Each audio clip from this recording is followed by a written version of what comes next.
What's going on, everybody? Today I want to talk a little bit about the Summoner Showdown and show off some of the techniques that I was using with Medusa versus Silver Surfer to try to qualify for that #1 spot to move on to the next round. That's right, only the top spot per region moves on. Everyone else, nothing. You get 0 rewards. Thanks for playing.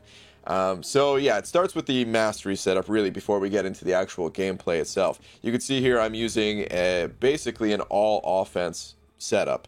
I have 54 points in the offensive mastery tree, including all of the suicide masteries maxed out, even recoil. I've got maxed out deep wounds, maxed out assassin. Everything is maxed out that I could possibly afford to max out. At least we've got the enhanced fury mastery, full precision and cruelty masteries, including the lesser ones that normally get skipped. The only thing that I don't really have, there's 2 masteries that I would have liked to pick up here. One is Extended Fury. It's pretty minor at the end of the day. I did have this maxed out originally, actually, and I didn't really notice it.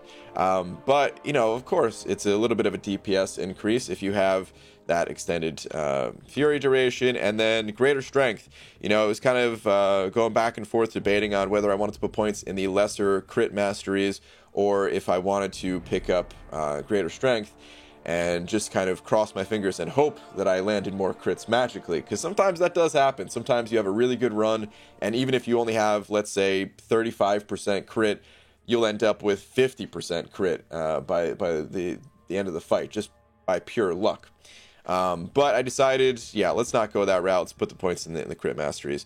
Defensively, I have 0 points in any of the defensive trees. You know, normally when running the suicide masteries, you want to run willpower, but this is not a normal situation. This is not a normal fight. Need as much damage as humanly possible to make it to that top spot. So I had 0 points in defense. Proficiencies, I had the absolute bare bones minimum. Really, I just wanted 3 points in dexterity. I did not care about parry. I did not care about limber. If I could take those 2 points out and put them in the offensive mastery tree, I would. But dexterity is a DPS increase. It does increase your crit rating, which not only is it that important just for your regular crits, because of course they deal more damage than non-critical hits, but also the critical light attacks will stack up bleeds. So very important to have maxed out dexterity, in my opinion.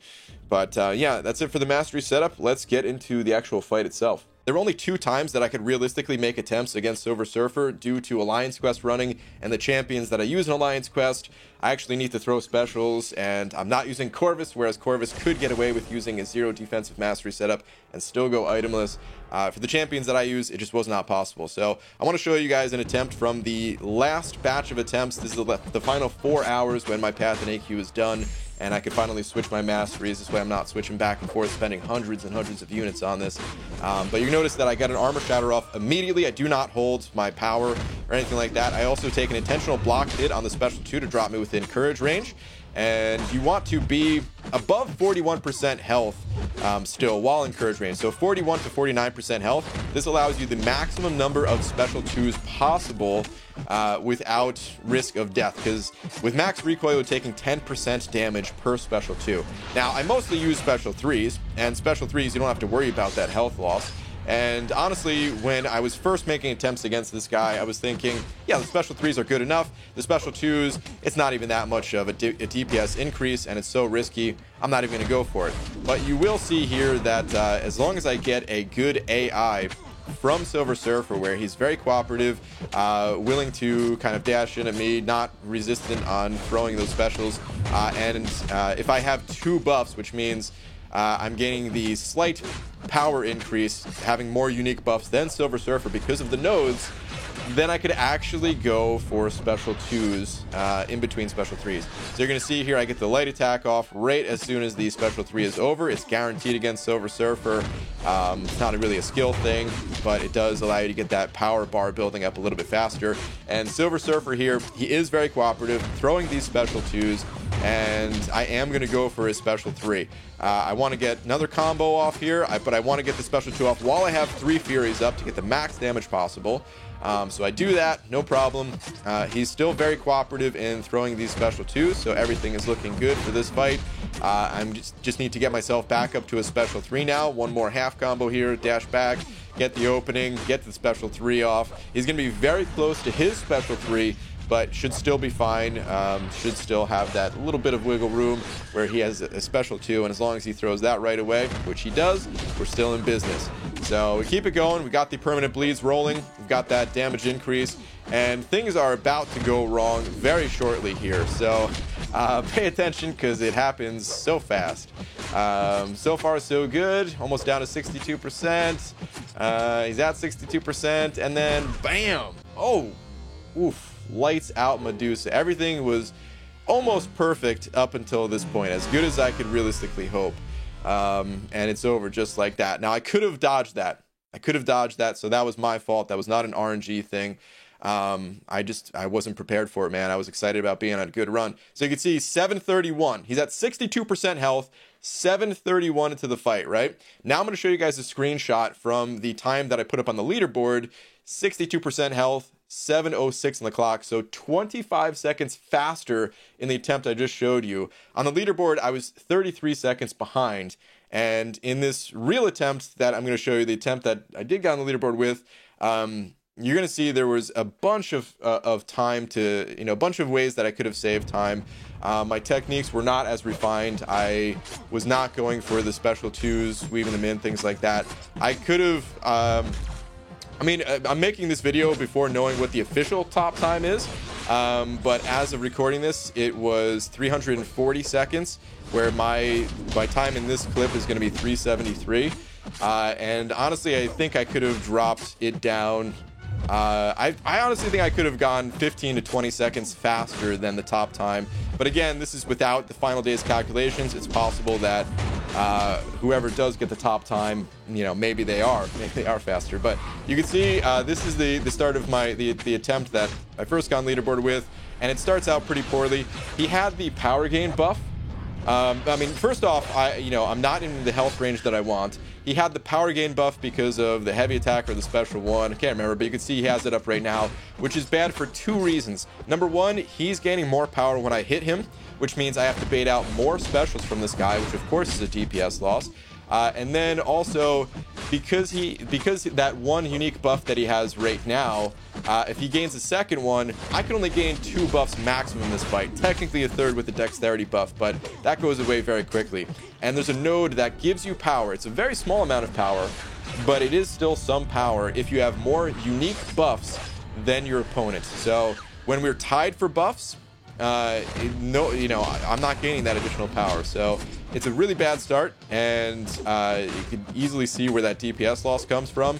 And this is why, if you heard me talk about on the live streams, I was saying, yeah, it was just a bad run. The reason why I continued this run instead of aggressively resetting like I was doing in the final 4 hours that I had to put up these attempts is because it was still early in the week, and I did want to get some practice towards the end of the fight, get a feel for what percentage I could throw my special 2s at, because ideally you want to end the fight with 2 special 2s while the armor shatter is still active, to get the max duration on your bleeds and all that good stuff. So yeah, as far as I was concerned, this is kind of just a practice attempt, but it does end up being pretty good. He is fairly aggressive throughout this. You're going to notice it. Oh, take a little bit of a blocked hit there. That wasn't good. But you are going to notice a couple of things different from the first attempt. The first thing is that I was not doing the immediate attacking the opponent after using my special 3. I didn't realize you could do that at first. So that was something that was learned later on in these attempts.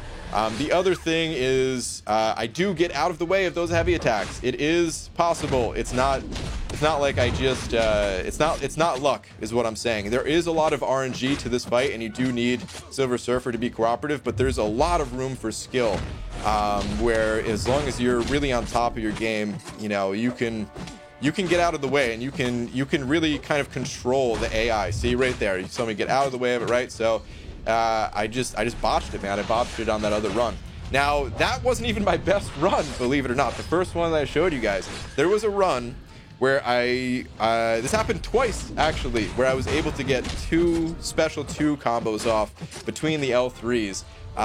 One happened when I wasn't recording because I was doing a little bit of practice with the other mastery setup, because that is something you could do even if you can't put up real attempts, you could still practice a bit. So I did that, and it's pretty sad, man. That might have been a really sick run if I was able to have the ideal mastery setup for it. And then the other, I was recording, but I was trying to scrub through and find it in 4 hours of recordings, and I just couldn't find the right run because I reset this guy 150 times or something like that. If the run didn't start out good, it was just reset within the first 5 seconds. If he wasn't playing ball with me, it was just immediate reset, looking for that top time. I was not shooting for a leaderboard time. I was shooting for a top time to qualify. So this attempt, though, let's get back to it. He's getting pretty low at this point. I don't have a ton of health to play with, but I'm still above 10%. So at this point, I'm thinking, you know what? I could work with that. Maybe let's feel it out again. This was kind of a practice attempt from my earlier runs in the week, and I know that I wanted to get at least one L2 off and survive it at the end. But clearly, this is not the most ideal run. Again, I was 25 seconds faster, and there was still so much time left in the fight. I could have gone so much faster, if I kept up that pace throughout it all. I was not doing the immediate attacks. This would have been a perfect situation after the special 3 to just open with a light attack and 5-hit combo him, push him to a special 2, but instead I was fearful that he had that special 1, and I didn't want him to throw that special 1. So the way to kind of manipulate Silver Surfer's AI to get him to have a low chance, and he still has a chance, but it's a very low chance that he'll throw the special 1, is you do a 4-hit combo, you dash back, and you kind of turtle up, hold block, wait for him to dash at you, get the intercept in when he's attacking you, and yeah, that usually works out. But we're getting another special 3 off here. And at this point, I'm thinking, okay, this is probably the last special 3 of the fight. I want to throw special 2s from here. He, unfortunately, he gained that power gain buff again. He has a double power gain buff at this point. Again, certainly not the ideal finish. So I'm just kind of wanting to get myself to 2 bars of power while I still have the 3 Furies up. So I get my special off there. You can see it does some pretty good damage, but certainly not enough to kind of end the fight. There's plenty of opportunity to get 2 special 2s in while you're in Assassin's range to really maximize that damage. You can see I only got the 1, so again, another DPS loss compared to a truly good attempt that could have put up a time that was significantly faster than the top leaderboard time even that we were seeing throughout the week. So it was a beatable time. It was a legit time as far as I'm concerned. I have no reason to believe that it was not legit. It's just, on the attempts that I had a good run going, I threw it away, and that's kind of it, man. So yeah, the leaderboard, again, this is not fully updated. I recorded this before the final day's update, so it's possible that this top time did not stick. But this top time here, it was beatable. Nonetheless, something that is beatable and something that is beaten, those are 2 different things. So I don't want to take anything away from this person who did put up this crazy good time early on in the week. They had the skills, they had the strategy to put up a time like that. All I was showing with the first attempt is that it's not like the competition was over seeing that time. I knew that if I just put enough attempts, enough time in, I could have beaten it. But unfortunately, I couldn't string together a solid enough run from start to finish. I had all the components, but I just couldn't string it together in a single run, and therefore did not advance in this qualifier. So again, congrats to the person putting up this top time. Really good stuff, and I had a blast with this tournament. This fight is actually so much fun. One of my favorite fights to do. It was kind of tough to say, dude, I need to go back to arena. I need to keep grinding units so that way I can do the abyss and things like that. Man, this is one of those times where I wish I wasn't free to play, to be honest with you guys. There's not many times, but this is one of those times where I wish I could have put up more attempts, because I think it would have been possible at least. But in any case, that's kind of where we're at, man. This is the end of the first qualifiers, And I'm looking forward to trying my best in the next qualifier. I feel like I had a little bit of advantage here using Medusa, because Medusa, that's my champion. So we'll have to see if I'm able to even compete in the next qualifiers. But I'm going to give it my best, man. I'm going to give it my best for sure. But yeah, man, this has been great. Thank you all for watching, and I will see you in the next video. Take care.